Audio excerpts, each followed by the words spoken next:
All right. Good morning, guys. Welcome to Money Talk this morning. As you know, today we're going to be talking about investments and understanding investments a little bit more and getting a better feel for what are the different things we could use to understand investments. But before we get into investments, right, we got to understand some things about investments first,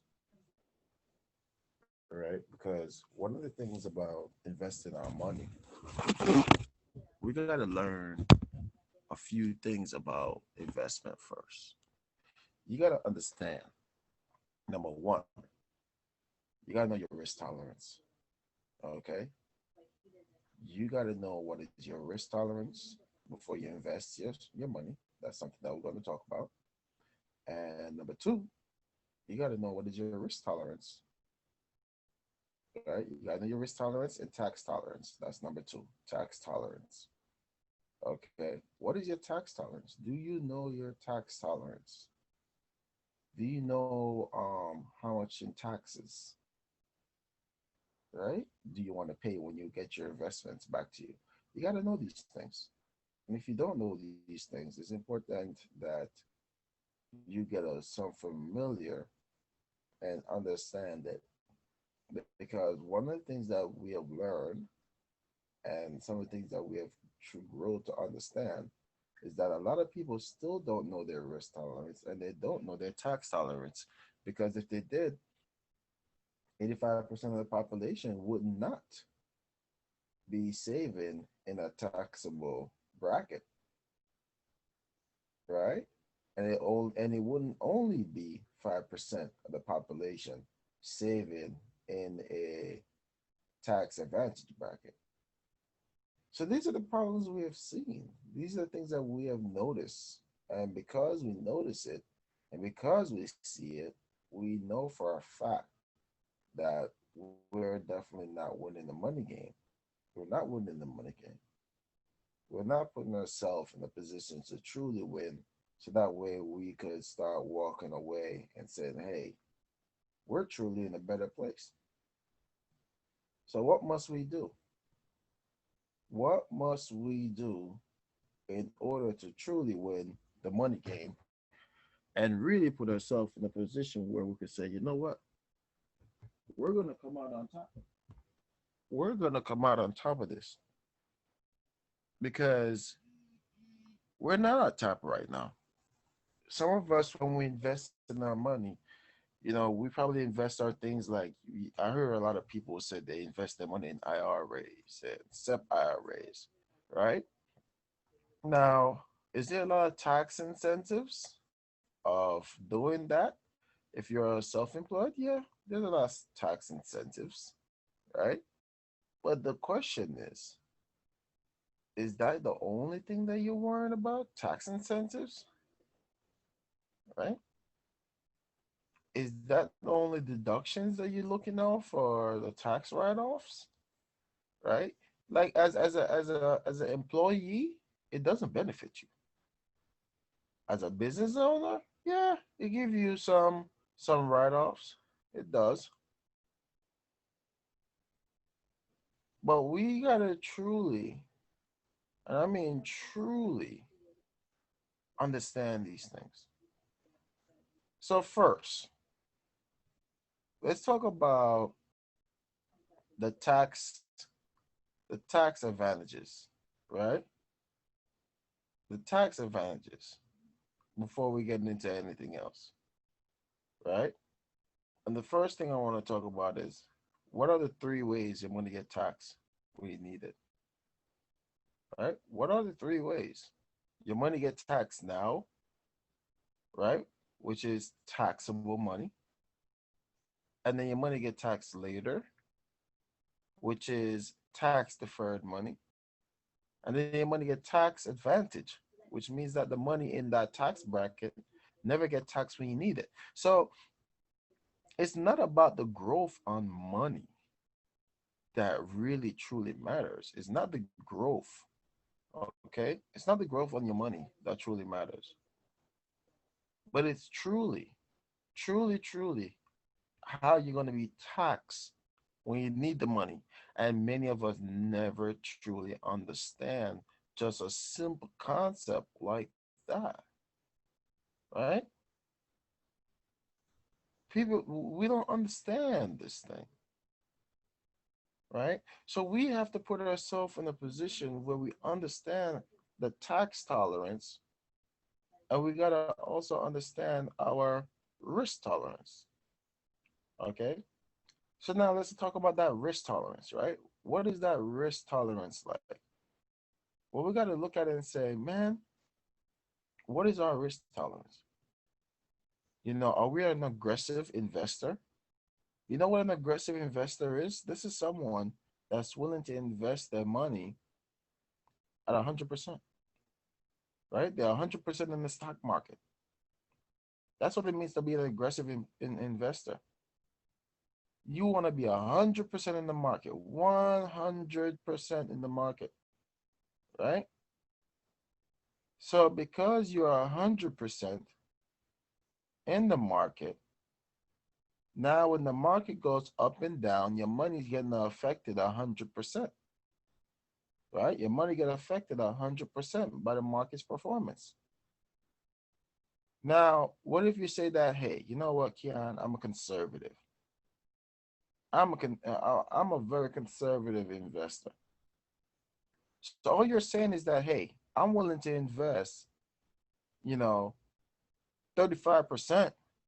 I'm willing to put 35% in the stock market, and I'm putting the other 65 instead of a fixed. Okay? That's all it is. That's all you're really saying. You're saying that I don't mind having 35% of my money um in the stock market, and I'm holding, the other 65% inside of a fixed account, right? So when the market goes up and down, it only affects 35%, and the other 65% is safe. But what if you say that, Kian, I'm a moderate. I'm a moderate investor. Okay? I'm a moderate investor. Now, what does a moderate investor mean? A moderate investor is someone that wants to do 50-50, right? You want to do 50-50. You're willing to invest 50% of your money in the market. 50%. You do 50% of your money invested in the market, right? And with 50% invested in the market, and you're going to hold on to 50% as well, right? That's the cool thing about understanding. That's a moderate investor. So then you realize, like, okay, do I want to have 50% of my money in the market, right? Do I want to have 50% of my money in the market? And then you're going to hold on to 50% of your money instead of a fixed account, right? But then you say, you know what? Maybe I'm a moderate growth type of investor, Kian. Maybe I'm a moderate growth investor. So what is a moderate growth investor? A moderate growth investor is someone that say, you know what? I'm willing to invest, you know, 65%, right? I'm willing to invest 65% of my money and hold on to only 35%, right? You're going to hold on to 35%. So that's what a moderate growth type of investor is. Someone that is willing to invest, you know, 65% and hold on to 35%. So that's why I always ask the question, do you know what is your risk tolerance? Now, what if you said, I don't want to invest, I don't want to have none of my money at risk. Is there other investments that allow me to do that? Absolutely. Absolutely. There's investments out there that you could put your money and get growth and safety at the same time. You could grow your money and not lose your money. There are investments out there like this. And they give you good rate of returns too, as far as earning potential. Yeah. So why we don't learn about these things? Why must we take on risk and invest our money with risk? You don't have to. But most of the thing, the problem is that most of us only learn about investments that comes with risk because you probably went to some professional, and I'm doing my bunny ears at this moment, some professional advisor, and they just want to make sure that you invest your money with them so they could get what's called asset under management. They have what's called management fees. Did you know most of the investments that you will be referred to use to save for your investment require some management fees? Uh-huh. It requires some management fees. I'm gonna talk about it this morning. And then you wonder why they refer you these vehicles when it comes with even risk tolerance. Now, how many of you knew your risk tolerance? How many of you knew the difference between an aggressive, a conservative, a moderate, and a moderate growth investor? How many of you knew your risk tolerance? Right? And if you didn't know your risk tolerance, what is your current risk tolerance that you currently at inside of your investments right now? Right? What other risk tolerance do you have attached to your investment right now? And then if you don't know that, maybe that's why you're losing the money game. You ever think I wonder maybe that's the reason why you're losing the money game? You ever realize that every time the market correct itself, your stock your investment portfolio reflects that? But you got to think about how much is it being reflected? How much of that reflection is impacting your investments?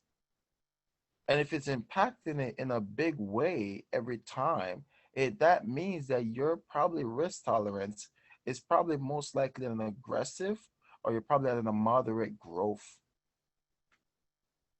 Because if you were at a moderate or a conservative, it wouldn't have impacted you as much compare if you were at an aggressive and a moderate growth. So because you don't know this, and no one probably never break it down for you now become the subject to these things. You now become the subject to or a victim, I rather say. You become a victim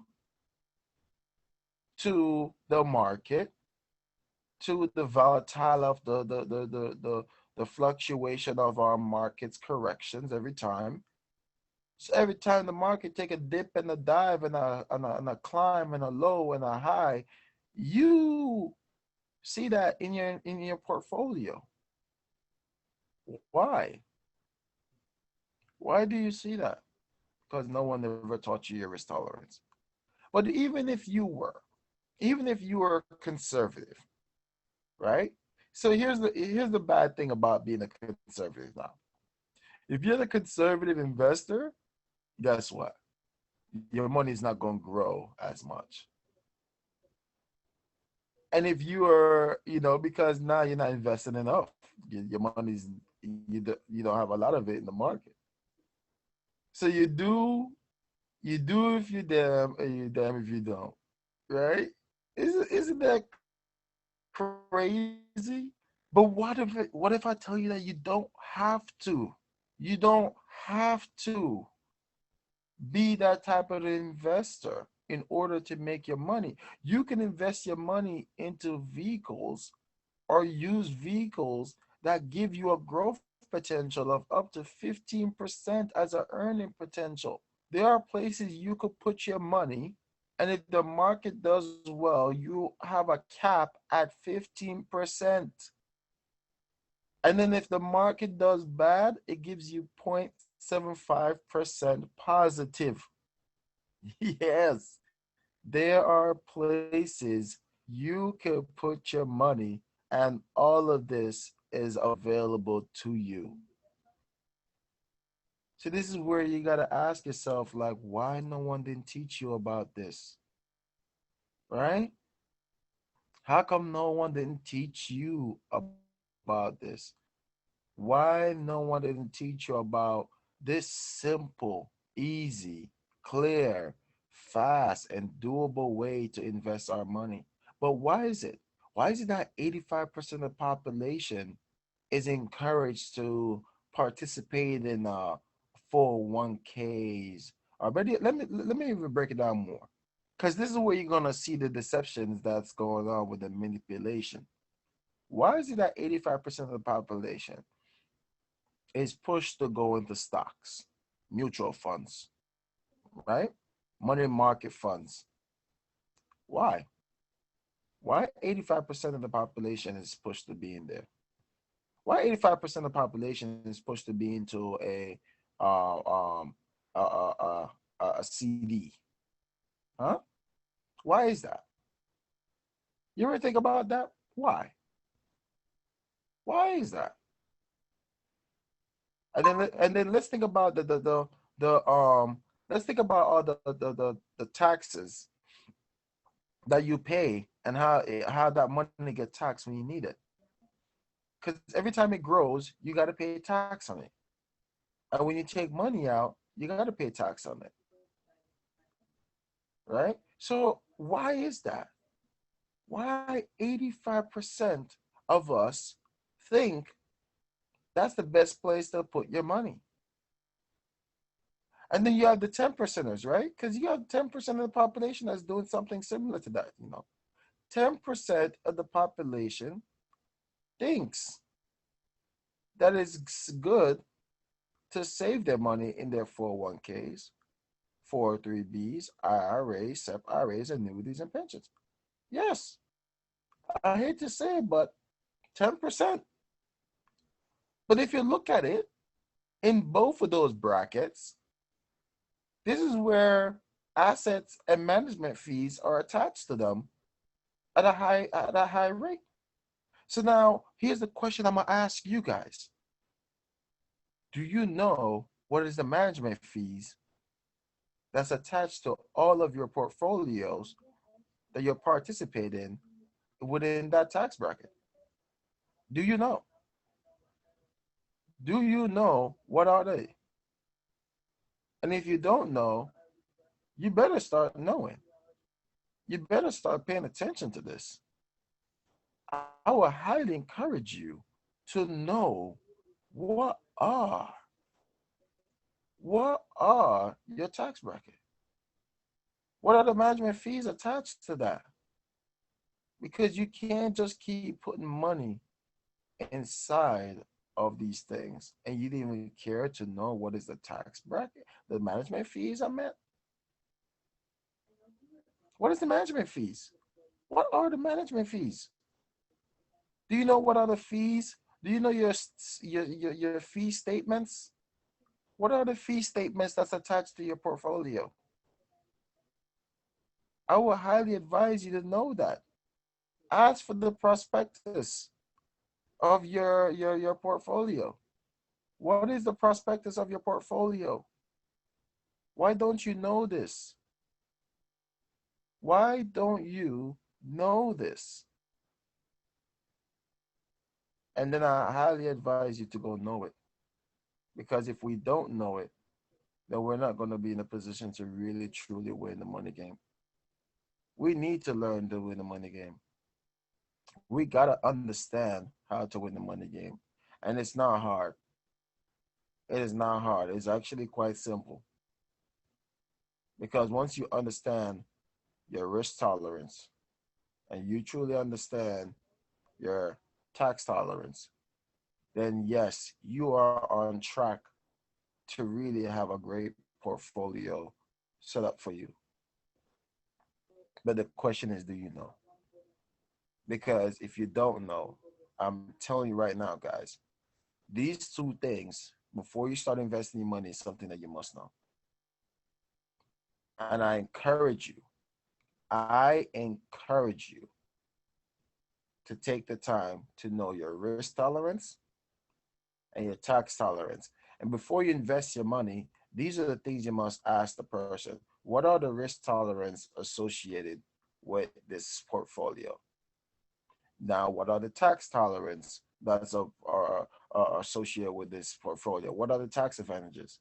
Then you got to ask them the four questions before you invest your money. Write this down. I'm going to give you the four questions that you must ask everyone when it comes down to um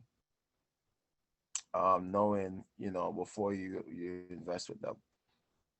Let me know when you're ready. So here we go. Four questions you must ask before you start giving someone your money. Number one question you got to ask is, wherever they tell you to put your money, you got to ask them this question. Number one, can my money grow where you tell me to put it? Can my money grow wherever you tell me to put my money? That's the first question you got to ask them. Number one, can my money grow where you tell me to put it? All right. Number two questions you got to ask: is my money safe enough here where you tell me to put it? Is my money safe? That's the number two questions you got to ask. Is my money safe where they're telling you to put that money? And number three question now you got to ask is, what are the tax advantages do I get with putting my money there? What are the tax advantages? Okay. I want you to always find it out. What are the tax advantages?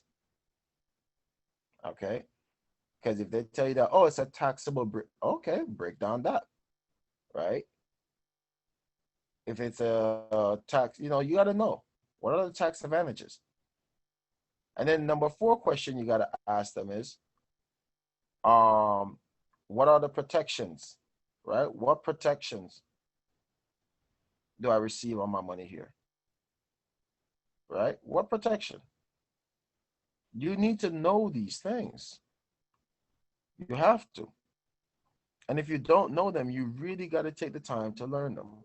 Because if you learn these things here, then you're on the right track. That's why we tell people that, you know, growth on your money is a good thing. Yes, getting growth on your money is such a good thing, but you got to learn how to manage that growth as well. You can't just sit here and just solely care about, growth, but you got to learn how to manage that growth too. You got to truly learn how to manage the growth on your money in order for you to win the money game. Because if someone tell you yes to each of these questions, your follow-up question should always be how. So that's why only 5% of the population learned about tax advantage. And, even most people use things like a Roth IRA. Guys, IRA and a Roth IRA, they're pretty much the same thing. The only difference is how it's get taxed when you need it. They both have a limit on how much you can put into it. They both, um, you know, have a tied to the market's performance. So they're pretty much in the same ball game, to be honest. It's just that one of them is tax deferred and one is tax advantage. That's the only difference. Okay? That's really the only difference between the two. One is that you pay your taxes now going in, and the other one is that you pay your taxes coming out later. But they both have a limit to how much you can put in there. Okay? And it's important that you know that. So these things are important so we could really put ourselves in a real winning position, right? Because many of us don't truly understand the nature of this thing. So at the end of the day, I hope you guys get a better understanding of how these things really work, right? How they work. What is the meaning to put your money where a certain place is? And don't be fooled when people come to you and talk to you about, oh, there's this really cool place where you can invest your money and you can make a lot of money. Making money is not the problem, but it's understanding the process to making money. And if you don't understand the process to making money, then you know what's going to happen to your money? You're going to end up either paying a lot of taxes or a lot of management fees, okay? Or you're going to take on a lot of risk. These are a few of the things that will happen to you. And at the end of the day, when it's all said and done, you won't walk away a winner. You may walk away maybe even, or sometimes, you know, you lost more than what you actually put in. And I don't think that's what you want for yourself at retirement. I don't think that's what you want. I don't think that's what you truly want to experience when that happens to you. Okay? So don't be fooled, man. Don't be fooled. Don't be a victim anymore. It's time for you to take control. So, how can you take control? Keep coming to Money Talk. Because next week, we're going to have an amazing Money Talk where you get to understand the wealth formula, right? You're going to get to learn the wealth formula next week if you want to learn how to build wealth, right? If you want to truly understand, come to our financial literacy classes, right? But you got to ask yourself, are you ready to learn more? Because you're going to learn the 4 steps to financial freedom every Monday, Wednesdays, Fridays, and Sundays at 10 a.m., 12 p.m., and 6 p.m. Eastern Time. Guess what? You get to come and learn in our classes. Use the very same Zoom number that you're using right now, right? We have workshops, right? If you want to get access to our workshops, we have workshops that's going on every Monday through Friday at 2 p.m. Eastern Time and 8 p.m. Eastern Time, Monday through Friday, right? We have these workshops. So that way you could come and learn some more. And you could put yourself in a position to keep on learning, right? We even just announced that we start doing free workshops even on the weekends, Saturday and Sundays, right? So another thing I just want you to know is that we got to educate 30, 30 by 30. That's our campaign because financial education isn't an option. It's a necessity. I want you to remember that. And that's why World System Builder is committed to educating and empowering 30 million families by the year 2030. That's our goal. So that's why we want you guys to remember, come down to Money Talk. Come and learn. Put yourself in a position to come and learn. And just so you know, every Tuesdays at 7 p.m. and Saturdays at 12 p.m., we also provide where we talk about our campaign on this very same Zoom number that you're using today. Come and learn. Come and learn so you can put yourself in a position to win. So I always want to remind you that you are one decision away from changing your future for the better. So always remember, the choice is always yours.